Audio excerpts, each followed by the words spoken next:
Bien, bonjour à tous.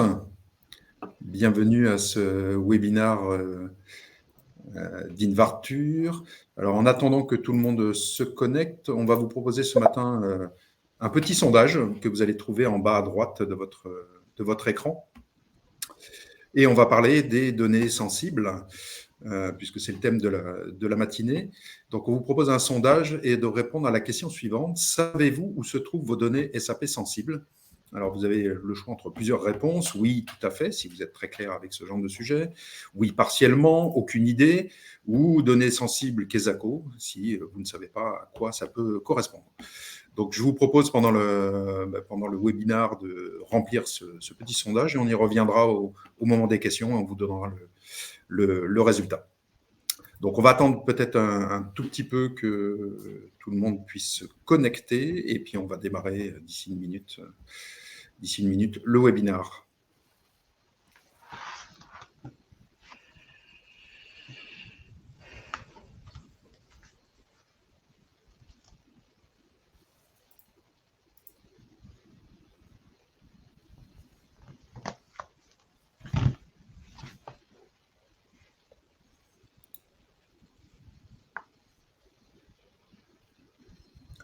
Juste une dernière petite chose, vous avez en bas à droite aussi, soit sous forme de questions, soit sous forme de chat, en fait, la possibilité de nous interpeller. Donc, on prendra toutes les questions, toutes les réflexions que vous aurez pu faire. Et pareil, on reviendra à la fin du webinaire sur une session questions-réponses pour répondre à vos questions, à vos préoccupations. Donc, bonjour à tous. Je suis Bruno Cochet, je suis responsable commercial chez Invarture. C'est moi qui vais co-animer ce matin ce webinaire avec Sylvain Bernard, donc, qui est directeur technique France chez EPUse Labs. Bonjour Sylvain. Bonjour à tous, merci Bruno. Donc, je te passerai la main tout à l'heure. Je vais dire quelques mots sur la société Invarture pour ceux qui ne connaîtraient pas. Donc, Invarture est une société française qui a une petite vingtaine d'années maintenant et qui s'est spécialisée sur les add-ons autour de l'ERP SAP en particulier. Sur l'agenda, outre cette présentation, on déroulera tout à l'heure pourquoi s'intéresser à la protection des données. Donc, je reviendrai sur 2-3 thèmes qui nous préoccupent autour de cette préoccupation que vous pouvez avoir. On repassera un petit moment aussi sur le défi autour des SAP et de ces fameuses données sensibles. Et Sylvain vous présentera la solution qu'on est capable de vous proposer pour appréhender ce sujet et enfin terminer, comme je vous l'ai dit tout à l'heure, par des questions-réponses que vous pourriez avoir. Donc, juste revenir sur Invarture, en fait, on est spécialisé autour de 3 domaines. Je vais aller assez rapidement. L'optimisation des processus de développement, de testing, de livraison en mode DevOps. Donc, ça, c'est toute une partie de nos offres avec nos partenaires. Sur la droite, vous pouvez voir la partie digitalisation des processus métiers. Donc, c'est plutôt des outils de développement d'applications Fiori. Et ce qui nous intéresse plus particulièrement aujourd'hui, donc la partie sécurité des données, système de conformité autour de la GRC et de la RGPD, et qui est le thème de ce matin. Les clients d'Invarture, ils sont dans tous les domaines, comme vous pouvez le voir. Vous aurez la trace en fait de ces sociétés, grosses sociétés, sociétés plus restreintes, TI, etc. Et dans tous les domaines d'activité, ce qui veut bien dire que ces préoccupations intéressent tout le monde aujourd'hui. Alors, pour entrer dans le vif du sujet, la protection des données, pourquoi s'y intéresser ? En fait, aujourd'hui, dans vos organisations, vous êtes soumis à la pression de pas mal de choses. La première, c'est la loi, c'est la réglementation, c'est les lois internationales. Donc, la RGPD pour nous, pour vous, Européens, mais aussi, on le voit dans d'autres pays, comme en Afrique du Sud avec la loi POPI ou en Californie avec la CCPA. Donc, tout le monde aujourd'hui, toutes les sociétés sont confrontées à ces demandes de réglementation et de lois internationales auxquelles il faut pouvoir répondre. La deuxième contrainte, la deuxième pression que vous pouvez avoir, c'est celle du public. Donc, les clients, les citoyens, etc., qui ont le droit de savoir quelles sont les données personnelles que vous détenez dans vos systèmes et qui sont en droit de vous demander de savoir où sont mes données, quelles sont mes données que vous stockez dans vos systèmes. Donc, il va falloir là aussi que vos organisations soient capables de répondre à cette problématique. Vos organisations donc, vont devoir prendre en compte ces données personnelles, pouvoir répondre à des questions comme où est-ce que sont stockées ces données, quelles sont ces données, comment je les traite, est-ce que je les supprime, est-ce que je ne les supprime pas. Donc, tout un tas de questions qui peuvent se poser autour de ces demandes et toute cette pression des organisations internationales ou du public. Donc, c'est le thème, c'est le sujet. Donc, aujourd'hui, on a, au travers d'Invarture et des Plius Labs, une solution qu'on souhaite vous présenter et qu'on va vous présenter. Et donc, je vais passer directement la parole à Sylvain pour qu'il nous détaille, la problématique et deux, les solutions qu'on est capable de vous proposer. Si ça te va, Sylvain, je te laisse la main.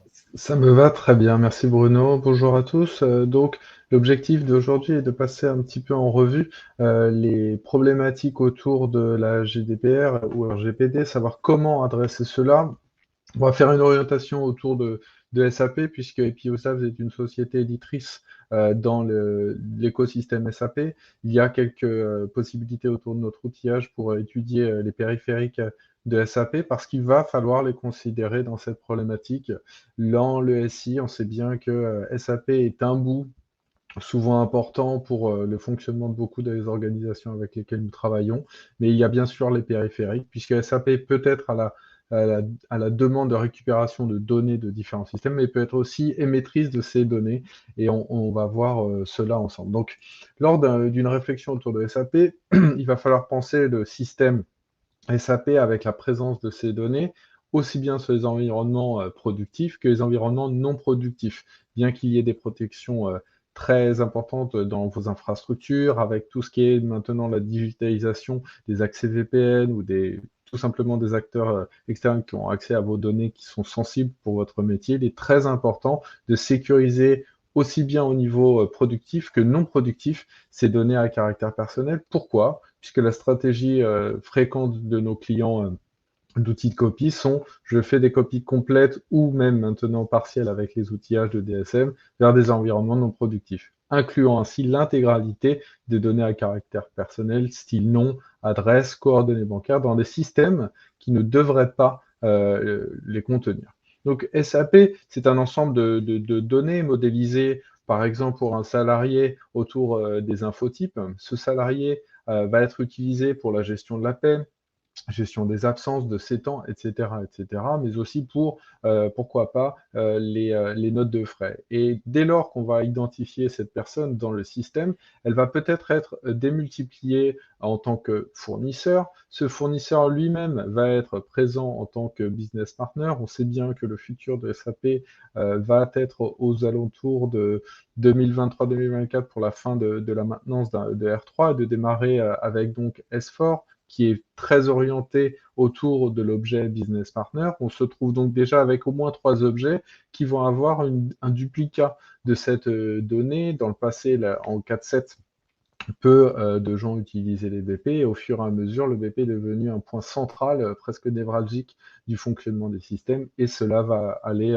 en grandissant dans le futur. Donc, on va avoir tous ces éléments qui vont être démultipliés au sein du système SAP. On va retrouver le client, et dans tel infotype, je vais avoir l'information du nom, ainsi que dans l'adresse, ainsi que d'autres tables présentes sur le système qui vont aller jusqu'à des tables transactionnelles. Et donc, on va se retrouver avec une certaine forme de spirale de la présentation de la même donnée qui était avant quelques dizaines de tables, maintenant à des centaines qu'il va falloir prendre en compte.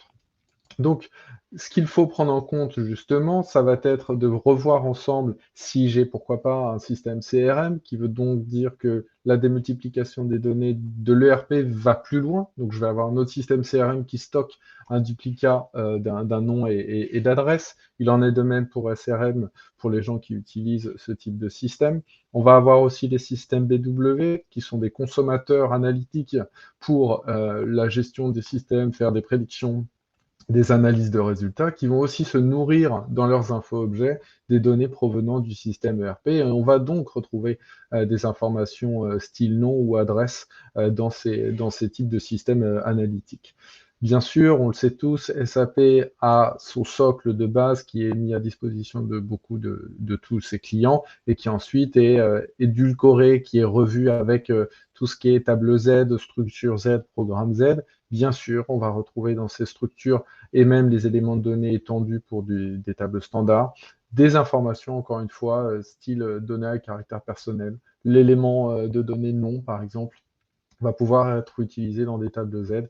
Donc, il va falloir prendre en compte ces types de tables. Ensuite, on va avoir aussi, bien sûr, les add-ons, tels que des solutions comme les nôtres. Il va y avoir des add-ons diverses pour de la dématérialisation ou ce genre de choses qui vont aussi se retrouver avec des données dites à caractère personnel qu'il faudra considérer. Un autre point qui est périphérique, mais vraiment lié de manière très proche à votre système SAP, c'est votre serveur de contenu PDF. Il faudra aussi prendre en compte ce type de système, puisqu'il va contenir des données, des pièces jointes qu'il faudra traiter et ne pas oublier, puisque ceci n'est pas simple de modifier, bien sûr, un PDF, voire impossible. On va retrouver des données textuelles dans les systèmes, bien sûr dans des pièces de livraison ou des factures, ce genre de choses. Donc il faudra les considérer pour les personnes concernées. Les historiques de changement, les fameux tables CDHDR, CDPOS, quand vous changez de nom, changez d'adresse, ces éléments vont être présents sous ces tables techniques. Il faudra les considérer. Les IDOC, les BitDoc, qui sont nécessaires pour le fonctionnement d'un certain nombre de systèmes. Donc on reçoit et on renvoie des informations, on a toujours l'élément technique qui va stocker ceci. Et pour finir, tout ce qui est évaluation RH ou évaluation client, il faut prendre en compte ce genre d'éléments. Donc ça, c'est un premier niveau d'analyse qu'il faut prendre en compte, qui va ensuite démarrer ce projet d'analyse complète et de mise en place pour le respect de différentes législations dont nous avons parlé. Donc comment va fonctionner une exploration des données? Ce n'est pas évident de se dire par où je commence. L'un des points importants, c'est que l'activité Epicus Labs est de dire on a de l'expérience autour de ce sujet, aussi bien de l'expertise SAP que de l'outillage associé. On va pouvoir accompagner les clients. La première chose avant de se lancer directement à dire je change ceci ou cela, c'est de faire un état des lieux des éléments. Et donc, il va falloir envisager une stratégie d'exploration des données. Alors, la première chose que l'on propose ici à titre d'exemple, c'est d'identifier les types de champs qui vont être concernés et considérés comme à caractère personnel. Donc, ce que l'on va faire, c'est qu'on va mettre en place un programme sur le système client qui va permettre d'analyser selon la typologie de l'élément de données, de récupérer la présence de cet élément de données. Donc dans l'exemple que l'on va voir ici, on va utiliser un programme privé généré par nos équipes qui va être une découverte et on va utiliser l'élément de données Strass pour aller voir dans le système sur lequel nous sommes connectés la présence de la zone ainsi que le domaine associé pour le système sur lequel nous exécutons ce reporting. Et là, on va retrouver notre fameux élément de données Strass, mais aussi le Strass GP et d'autres qui sont sur le même domaine, nous permettant ainsi de donner un premier état des lieux de la présence de cette rue, ce street, élément disponible sur le système SAP sur lequel nous avons exécuté cela. Il va falloir donc, en plus de faire la rue, faire un certain nombre d'autres éléments associés, comme les noms, comme les coordonnées bancaires, et on va retrouver dans ce reporting un système qui a des add-ons avec la /opt, mais aussi des infotypes et puis des données un peu plus orientées finance et controlling, ainsi que des données potentiellement MM. Elles vont être aussi bien de type master data, données de base, donc ici on va avoir le centre de coût, comme elles vont être au niveau transactionnel avec les paiements associés. Donc on voit ici qu'on est en train d'ouvrir la boîte de Pandore au sujet de la présence des données à caractère personnel. Une fois que l'on a fait cela, on va comprendre que c'est la stratégie qu'il faut employer pour l'intégralité du périmètre que l'on veut mettre en place. Alors maintenant, comment on peut aider à auditer ces données avec ce type de programme? On va avoir un premier niveau à proposer à nos prospects et clients qui est l'audit gratuit qui permet, via le passage d'un ordre de transport appelé la DSMR, que certains peut-être d'entre vous connaissent, permettre de nous faire un état des lieux du système utilisé, du volume utilisé, des modules utilisés, mais aussi une première perception de ce qui peut être orienté autour des données à caractère personnel. Ce document va être ensuite utilisé et propagé dans un document de synthèse rédigé par nos experts, où on remontera par rapport à la discussion, à l'analyse qu'on en aura eu au préalable, un certain nombre de points d'attention sur cette analyse. Celui-ci sera présent sur notre outil appelé Client Central, que je vais vous montrer brièvement, qui sera mis à disposition aussi en lecture pour le client ou le prospect. Et finalement, le plus important avec un report comme ça, c'est de le comprendre. Bien sûr, on va essayer de mettre des blocs pour expliquer la réflexion derrière et les implications que cela a de remonter ce type d'informations et derrière de définir quelles seraient les potentielles étapes suivantes suite à une telle analyse. Donc, je vais vous montrer brièvement sur un reporting que nous avons récupéré ici sur notre site Client Central. Donc, il y a un certain nombre de blocs que l'on récupère concernant le nombre de user exit, etc., des éléments techniques. Mais ici, nous avons créé la partie Sensitive Data Discovery Results. Donc, c'est en réflexion autour de la GDPR. Qu'est-ce que je vais retrouver dans ce système? Alors, excusez-moi, il va falloir juste que je me reconnecte. Alors, tchac. Alors, je vais le récupérer. Voilà. Hop. Et donc, en se connectant ici, on va retrouver un certain nombre d'informations. Et en cliquant sur ce reporting, on va retrouver donc les tables standards, mais aussi des tables spécifiques avec tous les éléments de données considérés comme à caractère personnel. Ici, on a les numéros de téléphone, les numéros de fax, les emails, etc. Donc là, on a plus de 15 pages avec des éléments que l'on a, nous, pré-catégorisés comme des éléments à caractère personnel. Et si on va avoir quelques indicateurs nous permettant de dire quel est le niveau de complexité et d'adressage qu'il faut prendre en compte dans ce cas. Donc ici, pour la table ADR6 qui contient des emails, on voit 3227 entrées. Et il se trouve que dans ces 3227 entrées, il y en a 1640 qui contiennent l'information email qu'il faudra donc traiter dans la gestion de la protection des données. Donc une fois que l'on a fait ça, on a donné une première vue sur le système. Ce que l'on peut proposer suite à ces 2 heures, c'est de faire un audit un peu plus complet. Cet audit complet, bien sûr, va venir compléter l'audit précédemment mentionné, ainsi que sa restitution. Et derrière, on va proposer un service qui va permettre de revoir un peu plus en détail, avec une limite de temps, qu'est-ce qu'il faut mettre en place. L'intérêt de cela, c'est de dire qu'est-ce que je dois organiser dans mon système pour qu'ensuite j'adresse un projet dédié. Donc c'est vraiment une analyse plus poussée de notre part sur ce système-là. Cette semaine de travail va concerner aussi bien une revue de la restitution, mais une journée d'atelier avec les différents experts fonctionnels et de sécurité pour dire voilà ce que l'on propose d'analyser selon le besoin que vous nous avez émis en première instance. On va prendre à peu près 3 jours d'analyse pour aller un peu plus loin que sur le reporting DSMR que j'ai montré et d'aller exécuter notamment le précédent outillage de recherche autour de la rue, mais ainsi tous les autres éléments de données qui auront été concernés et considérés dans le périmètre demandé, pour finalement émettre en dernière journée une préparation d'un report. Et ce report sera bien détaillé pour remonter toute l'analyse par rapport aux besoins émis et de définir bien sûr derrière une réflexion autour d'un planning et d'un projet associé à la mise en place. L'intérêt de ce service, c'est qu'il est délivré par des experts de données SAP, premièrement, avec nos outils d'analyse qui vont permettre, selon un besoin spécifique fonctionnel, d'adresser particulièrement l'avenir et comment traiter ce type de projet. La réception va pouvoir définir la stratégie pour la protection dans les environnements non productifs, mais aussi productifs. Parce qu'il est important de considérer les 2 éléments, bien qu'il y ait des niveaux de sécurité importants, comme je le mentionnais dans vos infrastructures. il faudra définir des stratégies et sans doute des stratégies différentes entre la prod et la non-prod. Il y aura besoin de revoir des flux processus de conservation potentiellement. Pourquoi? Puisqu'on ne va pas tout anonymiser sur la prod, il va falloir réfléchir. Et comment on va le réfléchir? On va le réfléchir autour d'un processus de conservation, identifier la liste des objets SAP et leur intégration ainsi qu'avec l'intégration hors système SAP.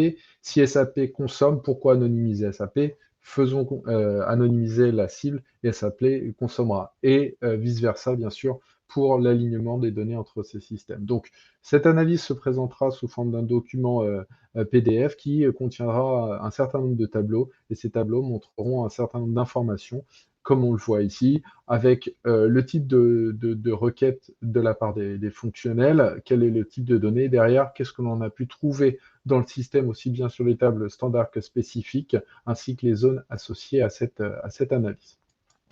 Le point important sur cet atelier, c'est qu'il va vraiment faire un regroupement, excusez-moi, de tous les objets liés, un peu comme je l'avais montré sur la spirale.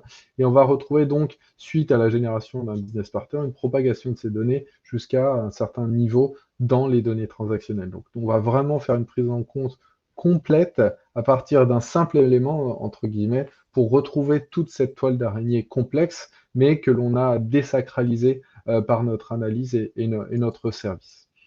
Ici, on voulait vous montrer notamment les processus quant à la conservation. J'ai bien montré la différenciation, et on en parlera juste après sur les potentielles solutions techniques que l'on propose, entre la prod et la non-prod. Ici, on retrouve les flux de processus qui semblent un peu complexes, mais nécessaires.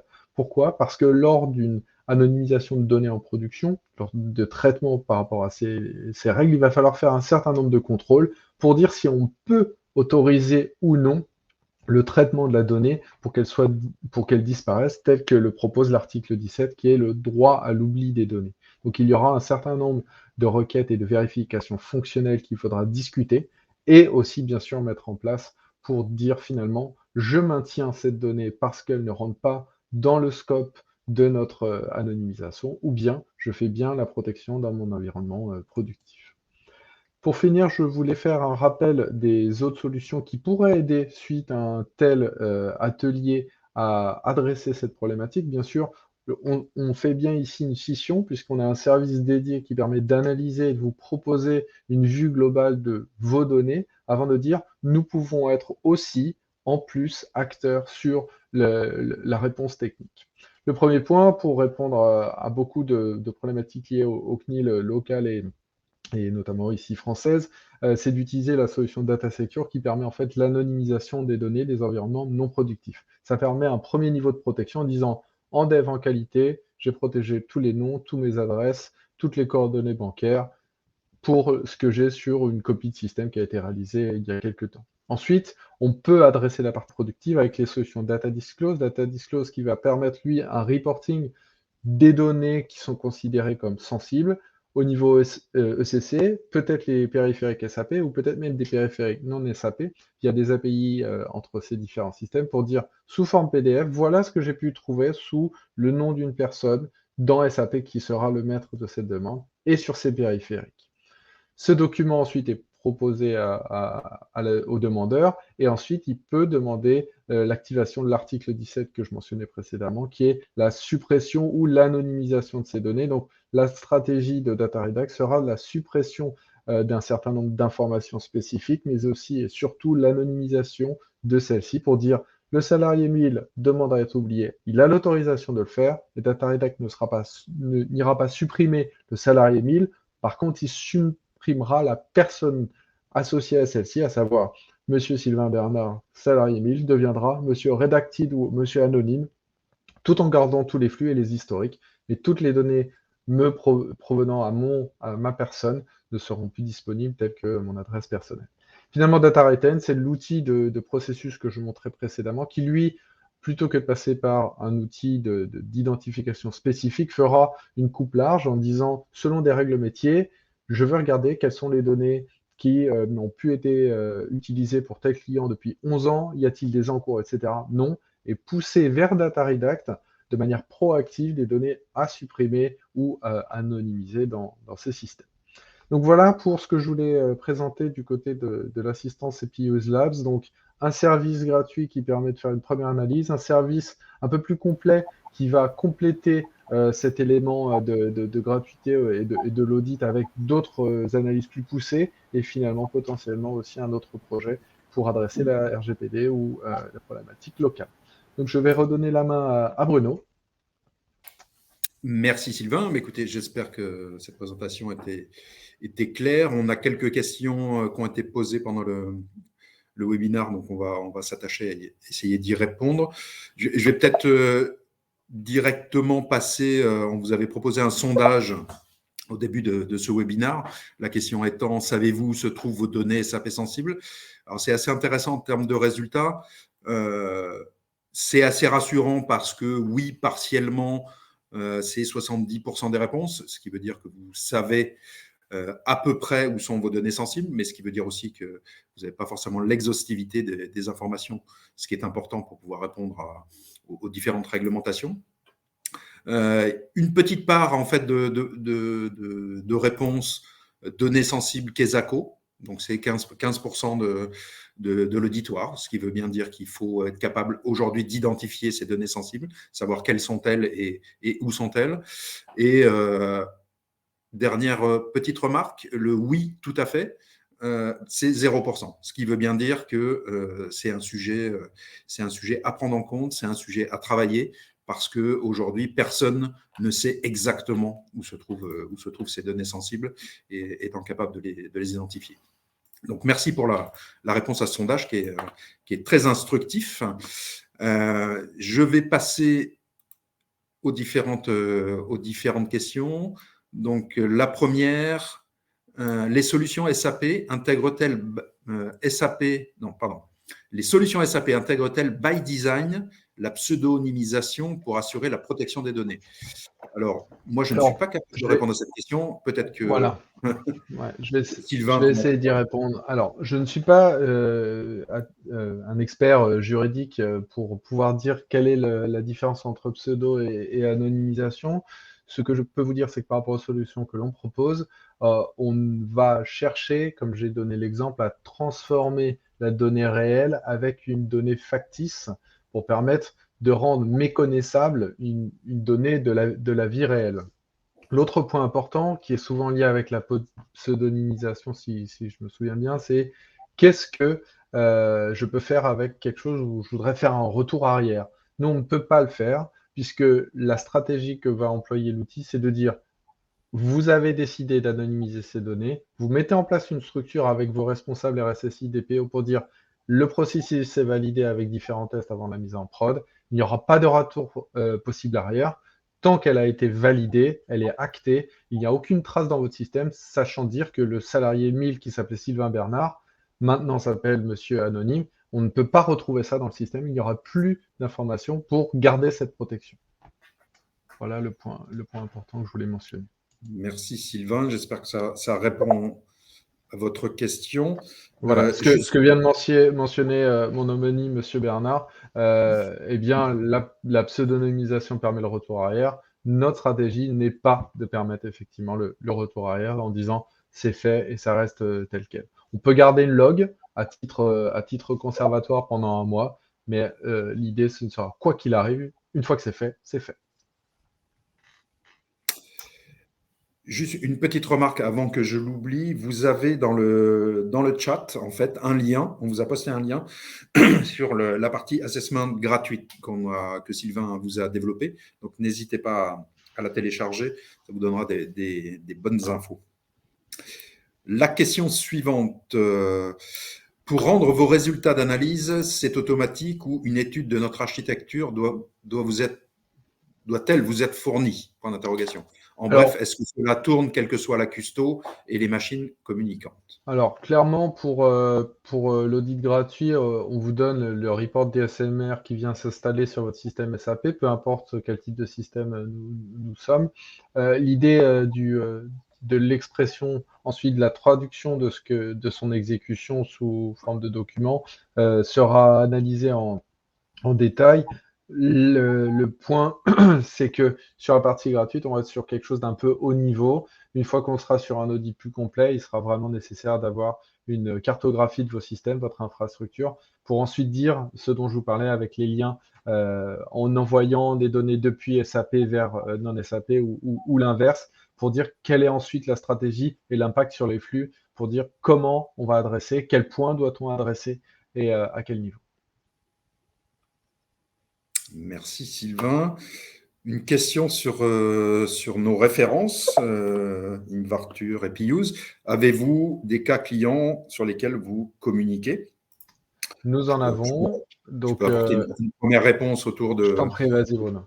autour de NJ en particulier. Donc, ce qu'on va faire, c'est qu'on va vous poster pareil et vous envoyer avec le replay et la présentation ce qu'on a communiqué autour de NJ, pour lesquels, Sylvain, on a fait un gros travail. On fait encore un gros travail avec eux, si tu veux compléter le.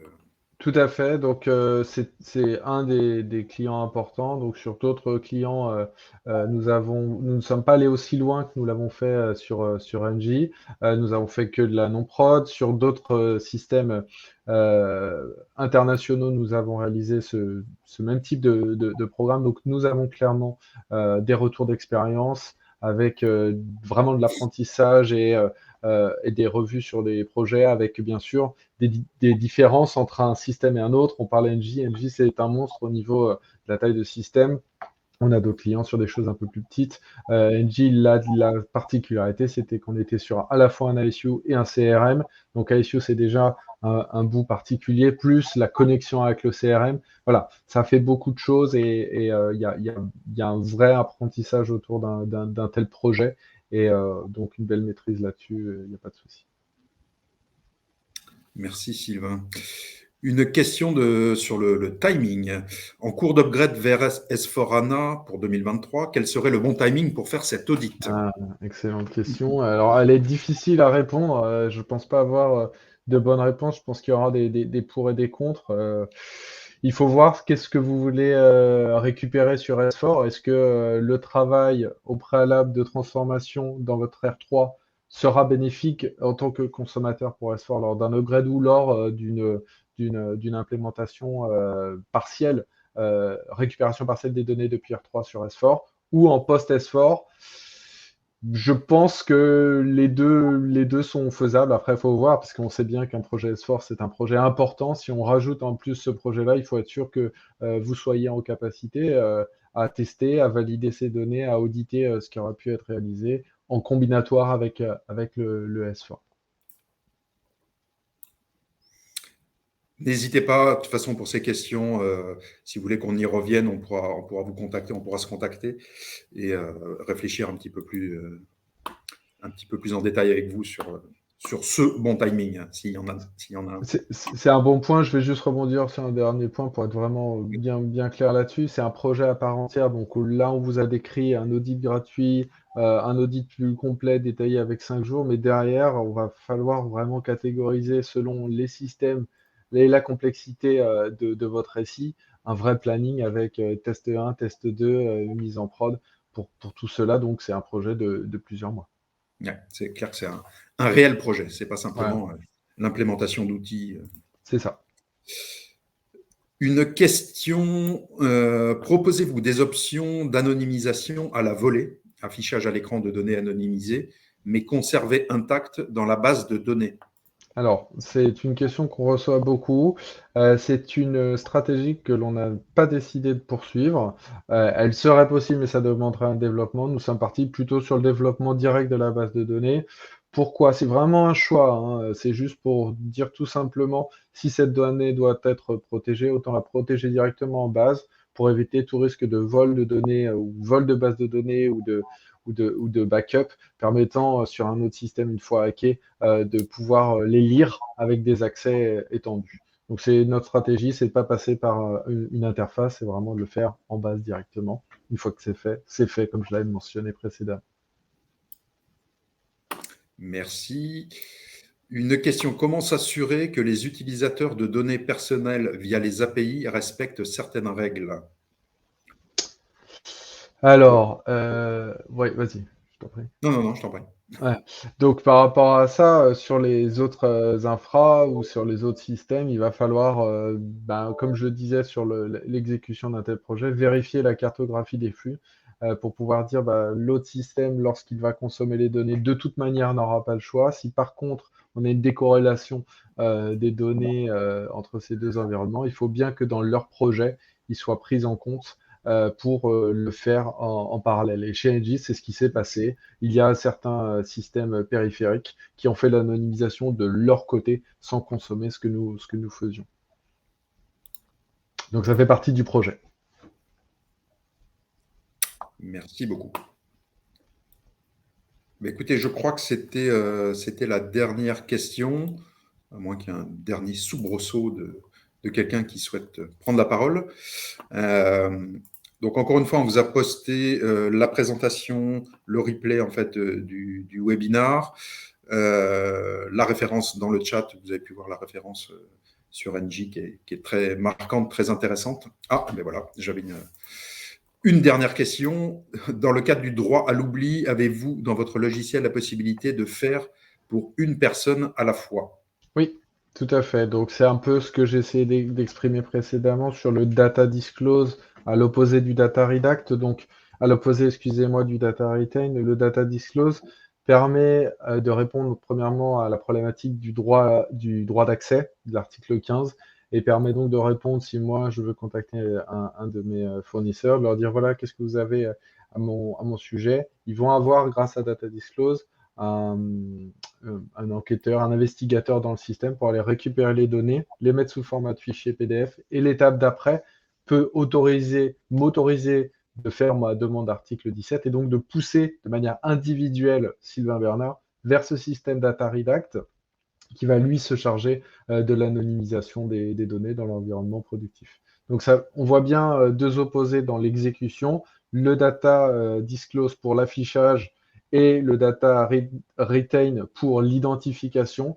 L'un fait du à la petite maille et l'autre le fait sur du gros volume et les deux vont aller pousser vers le data redact qui est lui vraiment le moteur de transformation des données. A devient B ou A disparaît, ce genre de choses.